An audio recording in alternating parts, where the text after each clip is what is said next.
बादशाह की 4 बीवी थी। बादशाह को मालूम करना था कि पढ़ी लिखी कौन है, जाहिल कौन है।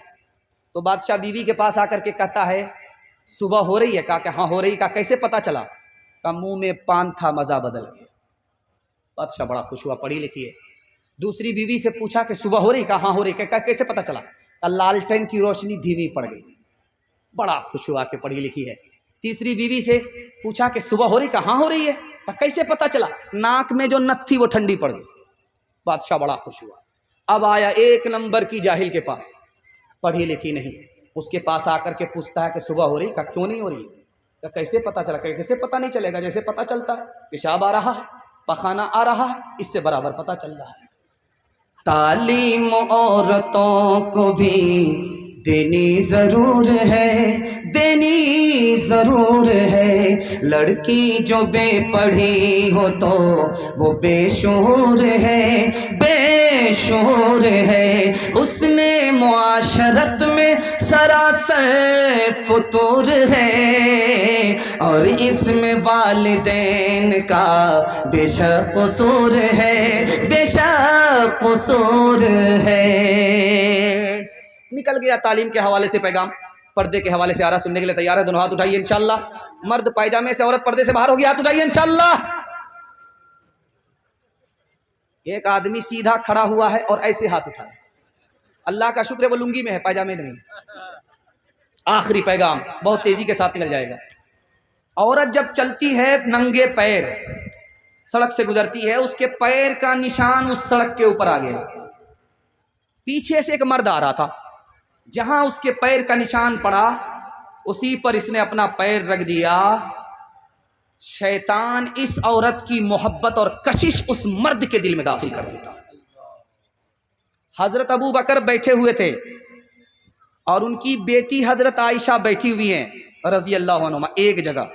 अल्लाह के रसूल ने देखा, कहा अबू बकर तुम जवान हो, तुम्हारी बेटी जवान है, तीसरे आदमी को साथ में ले लिया करो, शैतान दूर नहीं है।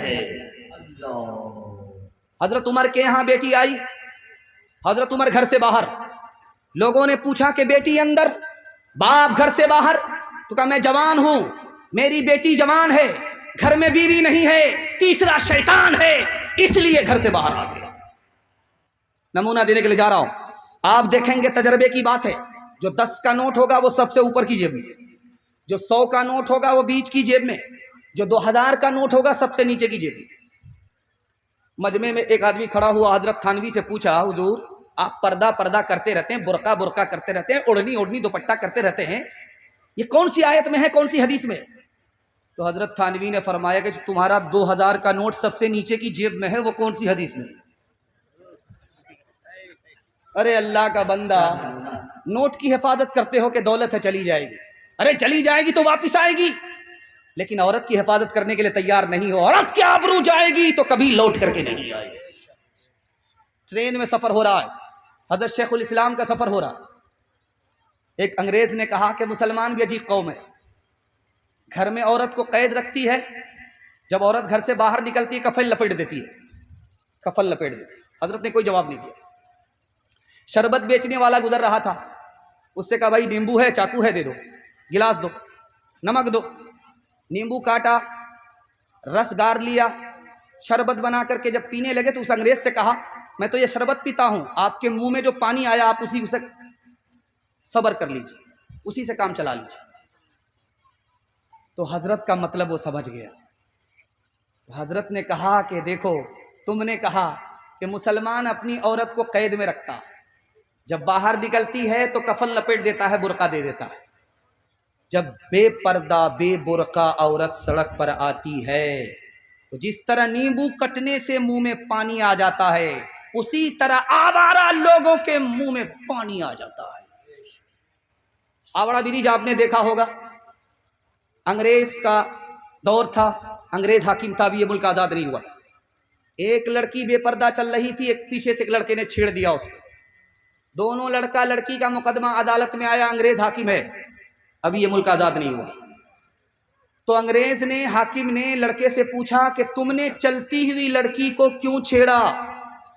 कहा हुजूर मेरा कसूर नहीं है, चूल्हे की आग जिसको चूल्हे में रहना चाहिए वहां से निकल करके पेट्रोल पंप में आ गई है। कसूर पेट्रोल पंप का नहीं है, चूल्हे की आग का। अंग्रेज बड़ा दूर अंदेश था, समझ गया। उसने लिखा अपने जजमेंट में, माह तैयबा रिसाला निकलता था 1952 में, इस मुकदमे को लिखा है कि उसने कहा कि ये लड़का बेकसूर है, लड़की को सिरवार है, इसको सजा मिलेगी। क्या सजा मिलेगी? 1 साल उस बुर्के में रहना पड़ेगा जिसको लेकर के नबी सल्लल्लाहु अलैहि वसल्लम आसमान से जमीन पर आए। औरंगजेब बादशाह का दौर है, एक औरत के खिलाफ मुकदमा हो रहा है। उस लड़की का केस क्या था कि उसने औरत होकर के 4 मर्दों से निकाह कर लिया था एक साथ। तो बादशाह ने कहा कि ओ नादान लड़की, जवाब दो, तुमने औरत होकर के 4 मर्दों से निकाह कैसे कर लिया? कहा क्या गलत किया? जलसे में गई थी, मसला सुना था, अमल किया। तो बादशाह सर पकड़ करके बैठ गए, चोरी भी है सीना जोरी भी है। तो बादशाह ने कहा कि क्या मसला सुना था? कहा मसला ये सुना था कि लोग जिना क्यों करते हैं जबकि 4 शादी की इजाजत है। कहा ये मर्दों के लिए कहा था कि औरत के लिए कहा? कहा मैं इतना ही सुना था। उसके बाद तो होटल चली गई थी हलवा पूरी खाने के लिए। जिस्म पर लिबास की कमी अजीब लगती है, मुझे अमीर बाप की बेटी गरीब लगती है। जिससे आंचल भी नहीं सर का संभाला जाता, उससे क्या खाक तेरे घर की हिफाजत होगी।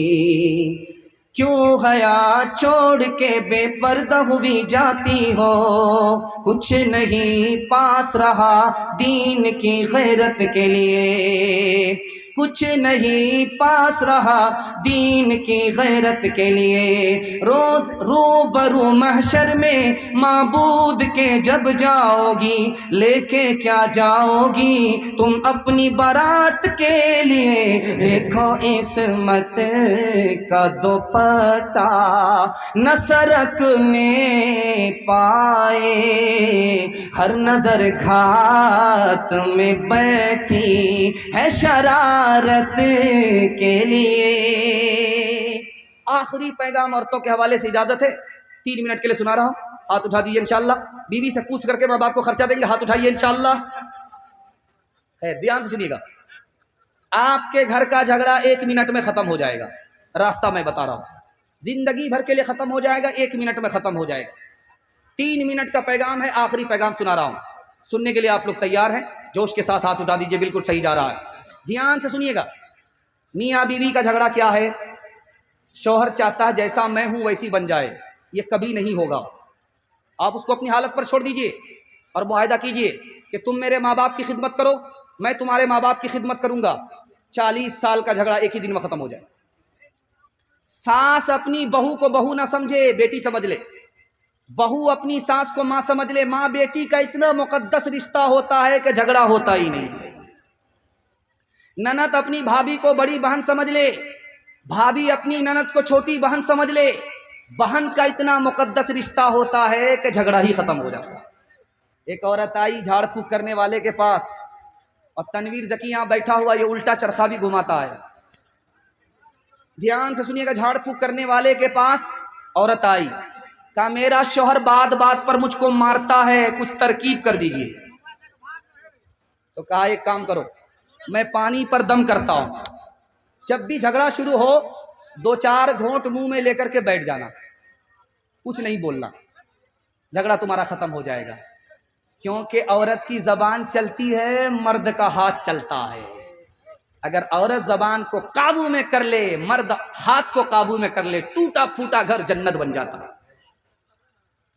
जब ससुराल में आदमी को मजे का खाना खाना होता, अपने घर में अच्छा खाना नहीं होता, तो सीधे ससुराल भागता। सास को समझ में आ गया कि जरूर दाल में काला है, बेमौका दामाद क्यों आया, ये मुर्गा ज़बह कराने की प्लानिंग है। तो सास ने सोचा कि अगर एक दिन खिला देंगे बढ़िया खाना, रोज आएगा खाने के लिए। आज ही सबक सिखा देते, कभी नहीं आए। तो सास ने खिचड़ी बना करके दामाद को दे दिया। अब खिचड़ी देख करके दामाद का गुस्सा अर्श पर चला गया। अम्मा ये जेल खाना है, मैं कैदी हूं कि खिचड़ी खाऊंगा? कहा बेटा खिचड़ी को बुरा भला मत कहो, इतनी अच्छी ग़िज़ा है, अमीर भी खा लेते हैं, गरीब भी खा लेते हैं, किसी का पेट खराब नहीं होता। समझ में आ गया कि बुढ़िया नहीं है, अजूबा है, मुर्गा बचाने की प्लानिंग है। तो दामाद ने कहा कि अम्मा रूखा सूखा कैसे खाया जाएगा, घी तो ला करके दे दो। बुढ़िया एक नंबर की कंजर थी, कंजूस थी। एक जगह जलसा हो रहा था तो किसी का रिकॉर्ड ही नहीं था 10 रुपया से ज्यादा कोई इनाम देता हो। जो भी शेर पढ़े 10 रुपया, जो भी शेर पढ़े 10 रुपया। अब शायर भी 10-10 रुपया लेते लेते उकता गया, कोई इसमें 150 वाला नहीं है। एक हाजी साहब खड़े हुए, 100 रुपया दिया। इन्होंने तारीफ किया, वाह हाजी साहब मुबारक हो, वाह हाजी साहब मुबारक हो, आपने क्या मेरा दिल जीत लिया। उसके बाद फिर शेर शुरू कर दिया तो देखा हाजी साहब खड़े। कहा हाजी साहब आप तो बैठ जाओ। कहा नहीं, वो 90 रुपया हमारा वापस कीजिए, इसलिए 100 रुपया। तो ऐसे ऐसे कंजर होते, ऐसे ऐसे बकील होते। तो बुढ़िया एक नंबर की बकील थी, कंजर थी। उसने छुपा करके घी को रखा था कोठी में। जब दामाद ने बोला कि घी दे दीजिए, तो लाज लिहाज में लेकर के आ गई। ढक्कन जो खोला तो जल्दी में हाथ में हरकत थी, घी ज़्यादा गिर गया। अब बुढ़िया को लालच हो गया, सारा घी तो दामाद ही खा लेगा। मंतिक से कहा बेटा अकेले खाओगे बरकत नहीं होगी, साथ में शामिल कर लो, बरकत ही बरकत होगी। अब दामाद को समझ में आ गया कि बड़ी खटासी है, ये अकेला मुझको खाने नहीं देगी। तो लाज लिहाज में दामाद कहता आप तो मेरी माँ की तरह हो, साथ में खा लो, क्या दिक्कत है। अब बुढ़िया ने प्लेट को देखा तो घी दामाद की तरफ ज्यादा गिरा हुआ था। बुढ़िया ने दिमाग लगाया कि उधर से इधर टानना। बुढ़िया ने कहा बेटा मैं तुमसे नाराज हूं, इसलिए कि फला महीना मेरी बेटी को तुमने ये दुख दिया है, ये दुख दिया है, ये दुख दिया, सारा घी इधर टान। तो दामाद कहता है कि अम्मा कौवे से ज्यादा कौवे का बच्चा चालाक होता है। अगर मैंने वो दुख दिया है तो ये सुख भी दिया है, ये सुख भी दिया है, ये सुख भी दिया। दुख सुख को मिलाना पड़ता तब जिंदगी कटती है। जो न देखा न सुना है वो हुआ करता है, अब तो बेपर का परिंदा भी उड़ा करता है, अब तो बेपर का परिंदा भी उड़ा करता है। गालियां कोई दुआ कोई दिया करता है, अपना हर शख्स का किरदार हुआ करता है। अपने घर में भी सुकून से नहीं रह पाता मैं, अपने घर में भी सुकून से नहीं रह पाता मैं। रोज घर में मेरे तूफान उठा करता है, रोज घर में मेरे तूफान उठा करता है।